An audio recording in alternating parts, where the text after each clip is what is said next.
Not everything I say is meant to, appeal for political purpose. I unpoliticize, and I got knocked for it. Don't politicize the security of the President of the United States, whether it's Barack Obama, Bill Clinton, George W. Bush, or Donald Trump, presidents or former presidents. Don't do it. It's stupid. It's juvenile. And I'm talking to the leftists because that's what they do pretty much all the time. Let's go to this, what do you want to call it? Relocation from the briefing room. So some of you, I don't think anybody missed it, but if you did, you'll see it here first. So yesterday I'm watching President Trump's press conference live on Fox News. During the press conference, this happens. And me, again, I'm sorry, I hate to mention, I don't want to beat you over the head with my prior line of work, but it's obviously relevant to the story. Having been an agent detailed to the White House, I'd never seen anything like this before during a live presser. Check this out. Records hopefully soon. Excuse me?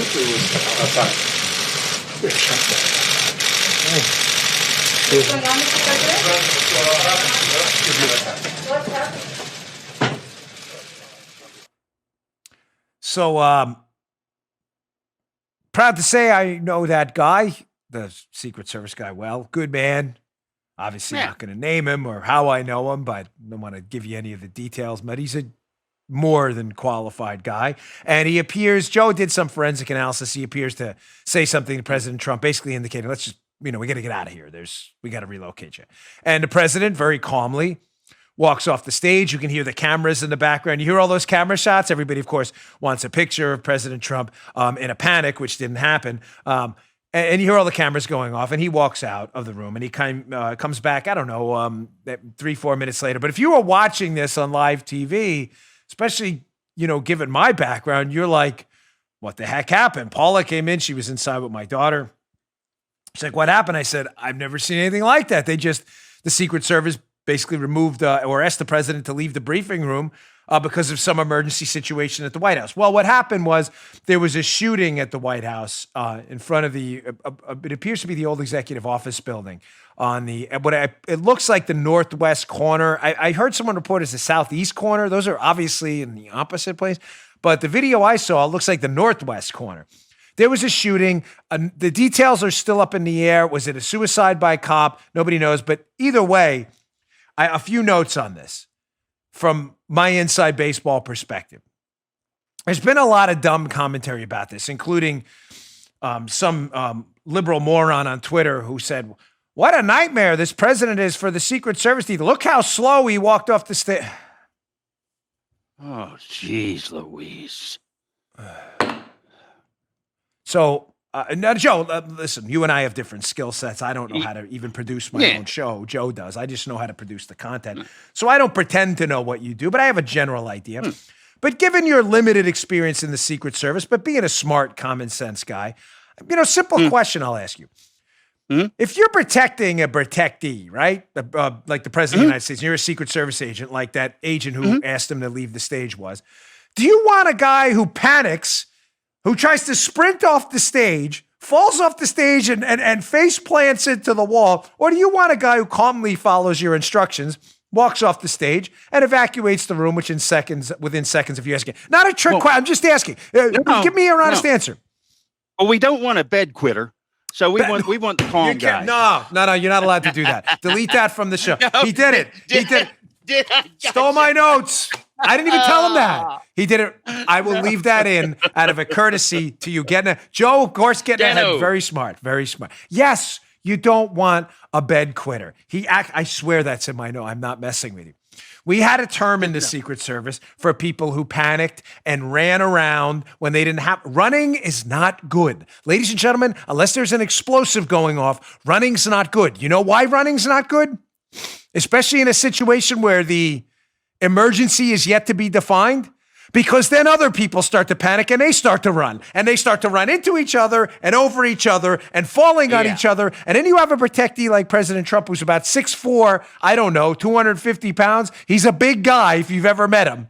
Huge guy. He's tripping over other people trying to run. And next thing you know, you have a massive body of people you can't get past because they're all falling in the doorway trying to get past one another. We called those bed, it rhymes with quitter.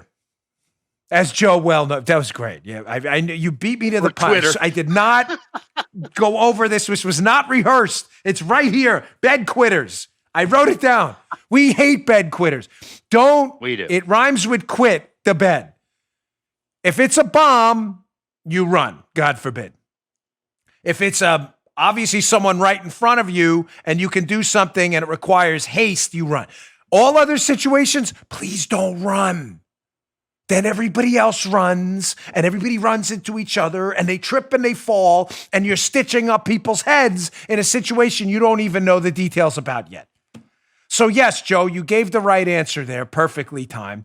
The answer is, of course, in contrast to the morons on Twitter, who, by the way, are in their parents' basements, roasting s'mores all day, probably watching 1980s Pretty in Pink movies because they have no idea what they're talking about, commenting on Twitter, I can't believe how slow he moves.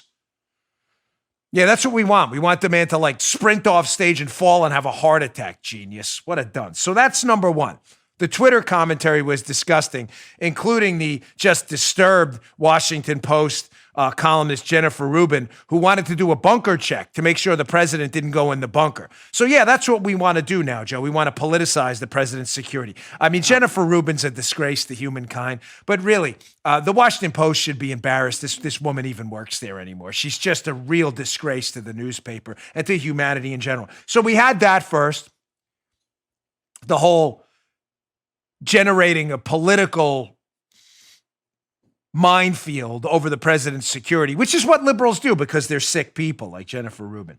Secondly, I've never seen that before. I spent about 12 years in the Secret Service, about 5 years on the White House and on the president's detail within the White House grounds.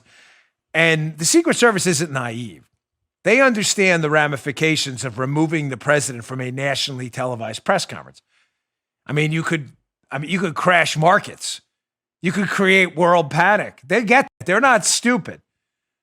So a few people were like, well, was this the right call? I'm telling you from my experience doing it, absolutely, categorically, not 99%, not 99.9, 100% the right call. Shots fired outside the White House. That's a red line. You take the president, you move him. You don't want him near any windows. You don't want him in corners. You want him in some kind of a hard room or a space you can seal up pretty quickly. Simple as that. That's a red line. Let's see what happened. Shots fired. No. Got to go. The Secret Service is not naive, and I was really happy that the President of the United States came back and does what he always does, which is, to give credit where credit is due when it comes to law enforcement and the Secret Service. Now, he came back, and of course, you had the media people trying to make a political issue out of it because that's what they do, simple-minded morons. And of course, they wanted the president to look rattled and scared. Jennifer Rubin wanted to check the bunker. So the president came back, and this is about a 4 or 5 second clip, but I wish we had this one on loop. A media individual decides to ask the president, hey, man, were you really rattled about what just happened? And here's just classic Trump, just a beautiful response. Check this out. Are you rattled by this at all, Mr. President? I don't know. Do I seem rattled? Does he seem rattled? Does he look rattled there? Was he fumbling with papers? Was he profusely sweating? Even when he leaves the stage, did you notice? If you're watching on YouTube, youtube.com/Bongino, you heard the audio, but you'll see even when he leaves the stage, when the Secret Service agent comes over and says, Mr. President, I think we need to go. Excuse me.